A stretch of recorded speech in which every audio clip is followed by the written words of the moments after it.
G'day cunts. Back again. Episode 2. You asked for it. Fuck knows why, but you did, so here it is. Same deal as before. Honest, unbiased reviews. No cunts paying me to say good things about their band. If it's shit, it's shit. If it's good, it's good.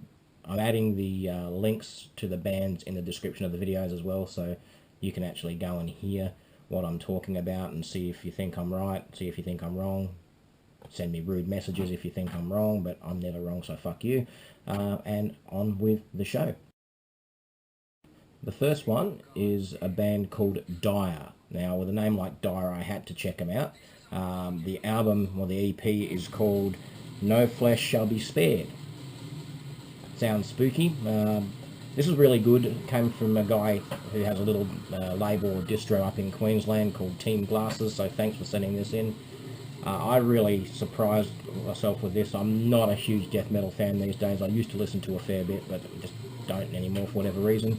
But I really dug this. Album sounds huge production-wise. Apparently it's just two guys out of Tasmania doing all this. The first song had a bit of almost an industrial feel, like first album, Fear Factory, very solid and New Machine sounding.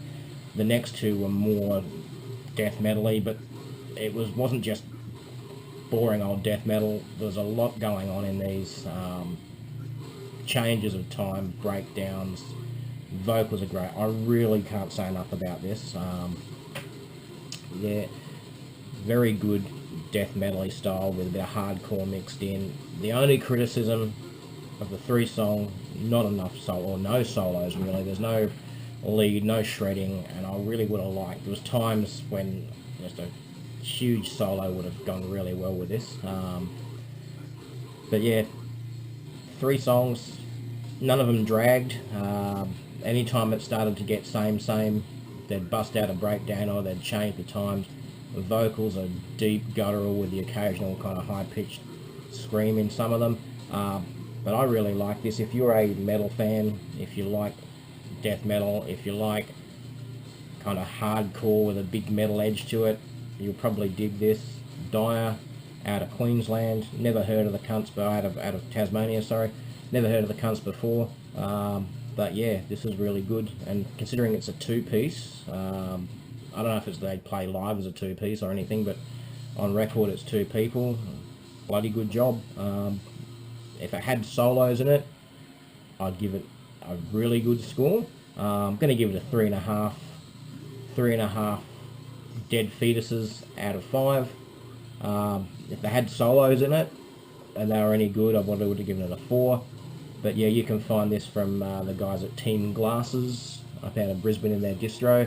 I'm going to probably review a few more of those things in the next couple of weeks. He's got quite a bit of different stuff on there. But yeah, this is really cool. I dug it. Give it a go.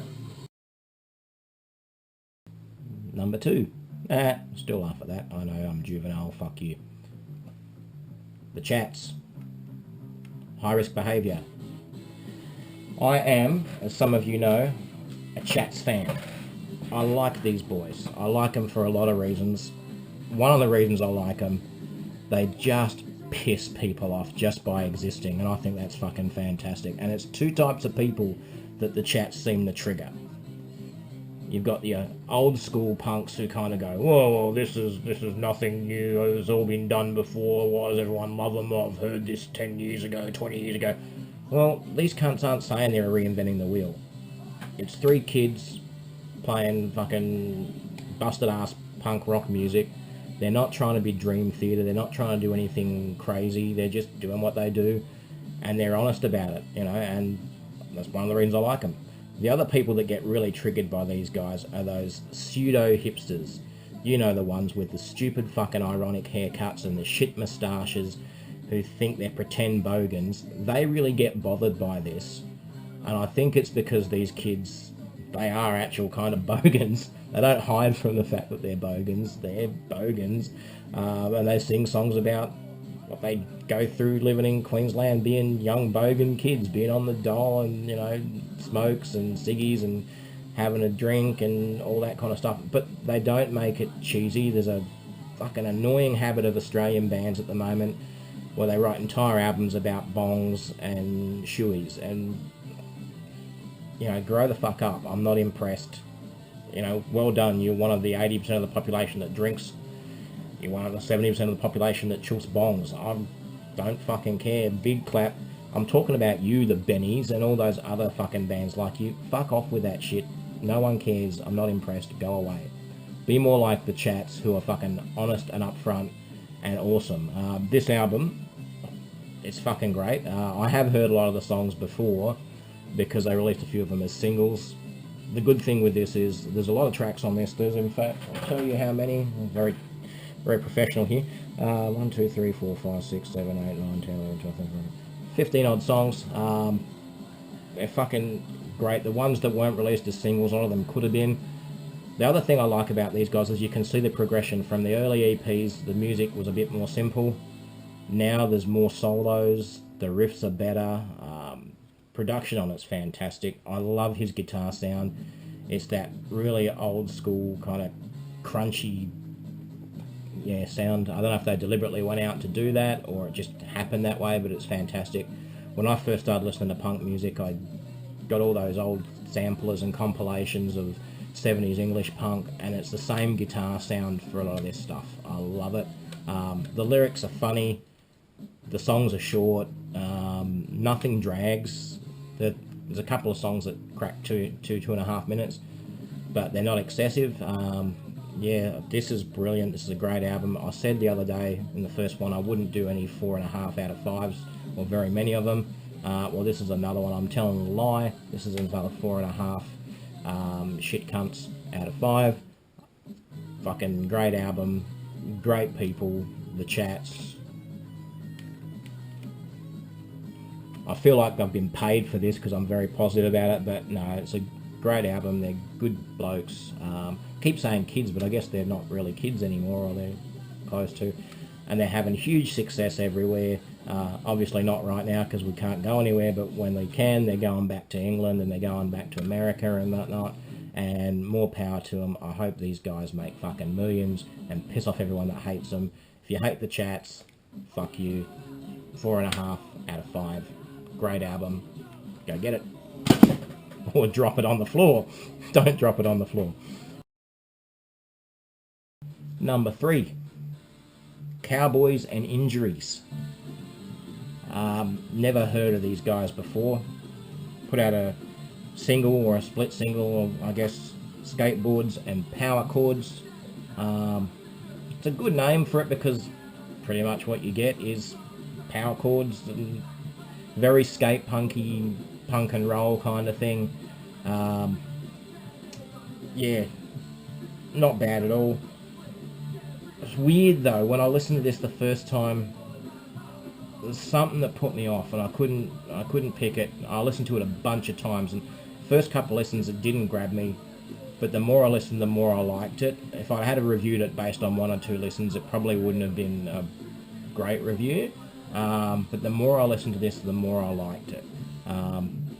It's fun, you know, sing-alongy choruses, a bit like the Chats in that respect, where you've got the bit of a sing-along chorus that you can get into, and I like those. I'm a simple man, I like my sing-along choruses. The only downside is, and I think what put me off them, the vocals. He just sounds bored. Like, he's not... Maybe that's just his style, but he doesn't sound like he's putting a lot of effort in. It's just kind of... The rest of it, the guitar's great. Lyrics are fun. Riffs are good. Production's not bad. It's not brilliant, you know, but it's not terrible. It's, you know, DIY punk kind of stuff. The guitars sometimes sound a bit anemic, and it's not anything to do with how they're being played, just how they've been recorded and mixed. I guess some of the solos don't punch out like I wish they would. But it's not a bad album, or EP, or whatever you want to call it. Yeah, singers' vocals put me off. The more I listened, the less they annoyed me. But yeah, they just kind of lackluster. And it's not that he can't sing or anything, he just sounds bored, but not bored snotty like the Saints, just bored. I feel like there's a better band in here than this recording shows. The second song I actually really dog. The first one, it's alright, more generic. The second one was better. But I feel like this is not maybe a great representation of the band. I get a feeling that there's more from these guys, that they'd be a great live band. And look, the songs on this aren't bad, the two songs. The second song, as I say, I particularly like. But there's just something not coming together on this that would take it to the realms of being excellent. It's still pretty good. I'll probably listen to it again. If the vocals were done better, and it could be just how they've mixed them in not prominent enough or something. If the vocals didn't annoy me as much as they do, I'd give it a 3.5. I'm going to give it 3 skateboards out of 5. But yeah, like I said, I'd like to hear more from these guys. I feel like there's more to come, there's better to come. Yeah, and I feel like there'd be a bloody good live band. I just get that feeling. But yeah, check them out. And I love the name, Cowboys and Injuries. Kind of clever. Again, worth checking out, but keep an eye out for these guys, because I suspect that in 6 months or 12 months there's going to be something else come out from these guys, and it's going to be really fucking good. So next up, Shinu Gnu, or Shinu Gainu, or I don't know how the fuck you're supposed to say it, named after the African animal, the yak, the gnu. Shinu Gnu is how I'm going to say it, and if it's wrong, stiff shit, get a name that I can fucking say. These guys are from Sydney. Interesting style-wise. It's a real throwback, this little EP. It's called Serve hors d'oeuvres. Very 90s sound. And that's not disrespectful to say that. Very 90s alternative rock.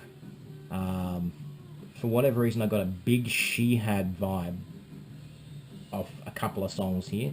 And that's not a bad thing, because I liked them back in the day. I feel like if this album had come out in 1997, everyone would be pulling their dicks over it. It's, yeah, a decade and a half too late. I like it. If you like that kind of music, you'll like it probably too. There's 5 songs on there. 3 of them are really strong.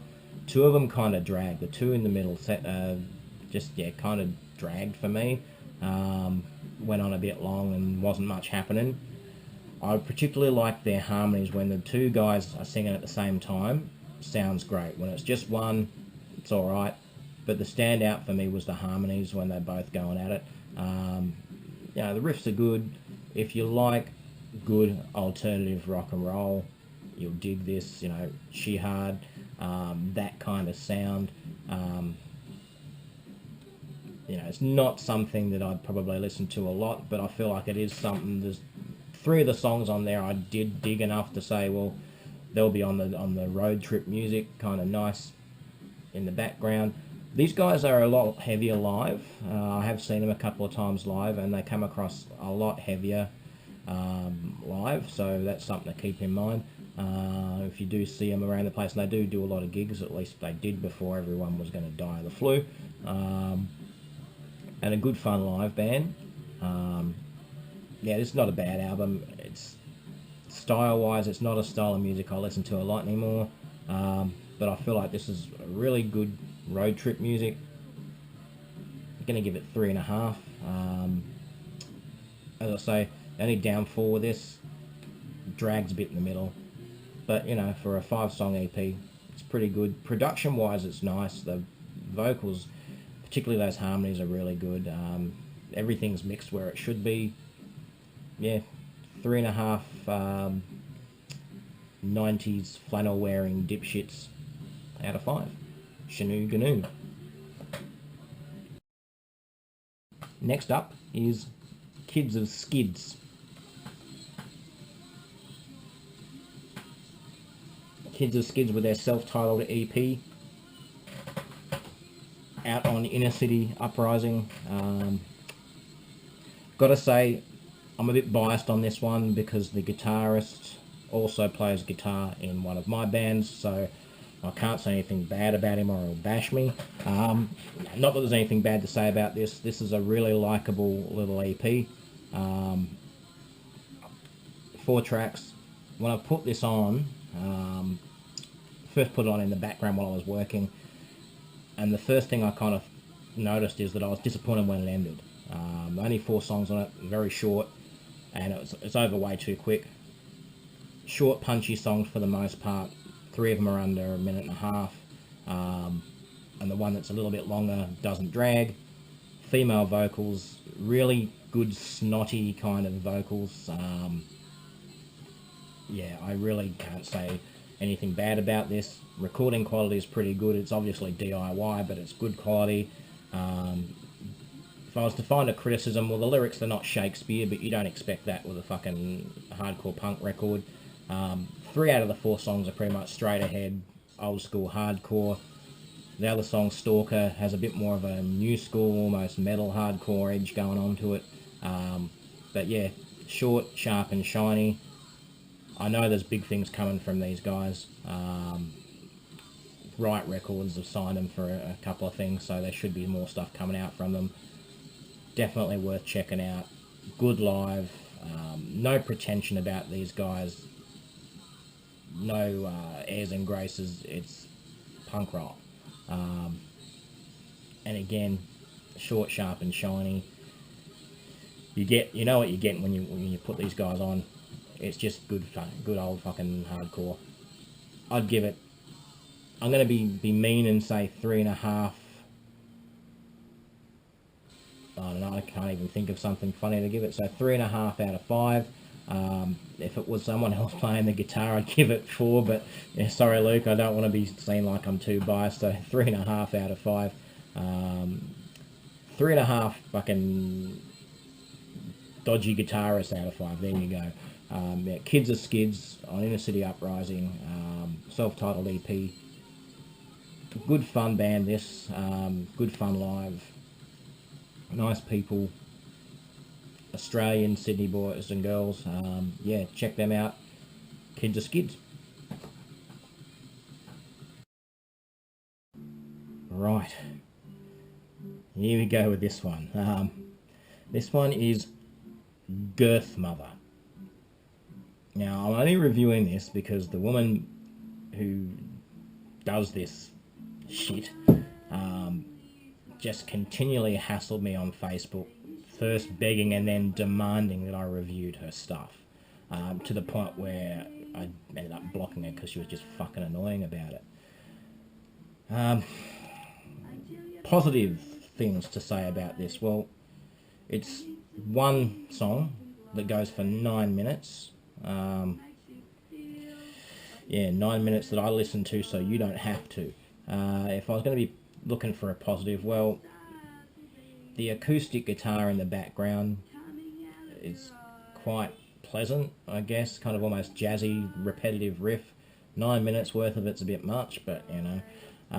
Vocals wise, her vocals, because it's just guitar and her dribbling shit, she can sing a bit. It's the vocals aren't terrible for the most part, kind of Courtney Barnett when she's in tune, but let's be honest, there's nothing good about this. It's kind of this weird stream of consciousness lyrics, and every now and then there's a good line in there that actually you go kind of, oh, that's clever or that's funny, but for every good line there's about 20 that are just pure shit.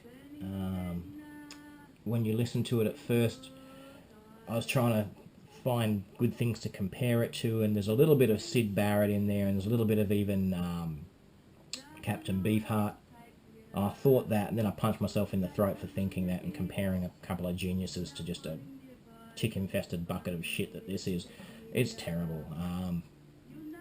Tawdry lyrics about sex for the most part, and not clever, either just crass or shit euphemisms that, you know, a 12-year-old might come out with. I feel like the only people that are going to dig this are fucking fedora-wearing neckbeard virgins who go, oh, she's talking about sex, tee-hee. You know. And the video that accompanies it, because it was sent to me as a YouTube link, so there's a little video there. First thing you see is her with literally with her tits out. And there's a bunch of selfies in various states of undress, largely with her boobs hanging out. Selfie from behind, which is basically her ass, just on a loop. And, you know, she's not the first woman that's, you know, tried to hock a box for fame. Not going to be the last. But it's just really boring and pointless and not very interesting at all. Just screams, look at me, I want attention. The whole thing, the whole girth mother thing. The name's clever, I'll give her that. And I thought maybe I'm being mean, maybe I'm being unkind here. I'll listen to a couple of other ones, and fuck me, that was a mistake. Because they're all shit. This is just awful. And I'm sure there's some people sitting there going, but she's empowering women. Well, is she? There's loads of great female artists out there that don't have to get their boobs out to try and trade on those to get likes and hits and listens. This is just shit.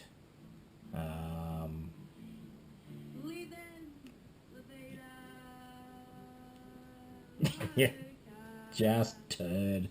I'm going to give it 1 attention whore out of 5. Because that's what this is. This is just an attention whore. You know, and if you hassle me to review your shit and demand it, fuck you. You know, I don't work on your fucking timetable. She was very disappointed that I didn't immediately review it, like drop everything and put it on the fucking video. Go away, you fucking idiot. This is really bad. I feel bad for making you even know it exists. Just the worst thing I think I've ever heard. No artistic merit to it. It's just some chick going on about sex. I'm not impressed. No one's impressed. No one cares. They say sex sells, but this shit, if it gets out, will crash the economy quicker than coronavirus. 1 attention whore out of 5. Fuck off. Never darken my doorstep with your nonsense again, Kylie Burke. Terrible band. Terrible music. All music should be banned. I'm going to send this to Peter fucking Dutton. And on national security grounds, this shit should be fucking banned. Go away with you. Terrible. Last one for today. A double A-side single from a band called Drugs in Sport. They are out of Newcastle. It's members of Australian Beef Week Show and also Muzzy Pep. Now, it doesn't sound anything like Australian Beef Week Show, unfortunately, because they're great. It does sound like Muzzy Pep, fortunately, because they're really good. 2 songs here. One's called Wait, which is alright, not a bad song. The second song, Self-Help Servo, is fucking amazing. Just a delightful little slice of fucking power pop. I wish every shit cunt in a fucking pop pump band would listen to this song and realise, shit, you can do accessible poppy music without sounding ballless and soulless. This is fantastic, this song. I'm looking forward to an album. The other song was good, Wait was good, but Self-Help Servo is just a fucking cracker. Put it in the car, and first thing the girlfriend said, she said, it reminds me of, you know, that late 90s alternative Triple J sound, and it does, and that's, for this, a good thing. People sometimes say to me, hey, you listen to lots of heavy stuff, that's all you listen to, what else do you like? In future, I'll point them to this, because this is fucking unreal. Vocals are beautiful, guitars are great. It's one of those, when you listen to it, the song sounds familiar, but you can't put your finger on it. But yeah, I'm going to give this 4 shit cunts, well, I've already said shit cunts, 4 potheads out of 5. I particularly like the line in the background. The song goes on about mentioning sweet fuck all, sweet FA, and in the background one of them's yelling out, FA means fuck all, in a really angry kind of punky voice. I love it. This is great. Self-Help Servo, Drugs in Sport, download it. It's brilliant. All these bands are going to be linked in the description. But yeah, that's it from me. Fuck off. Send me some more music to review, and I'll see you cunts next time.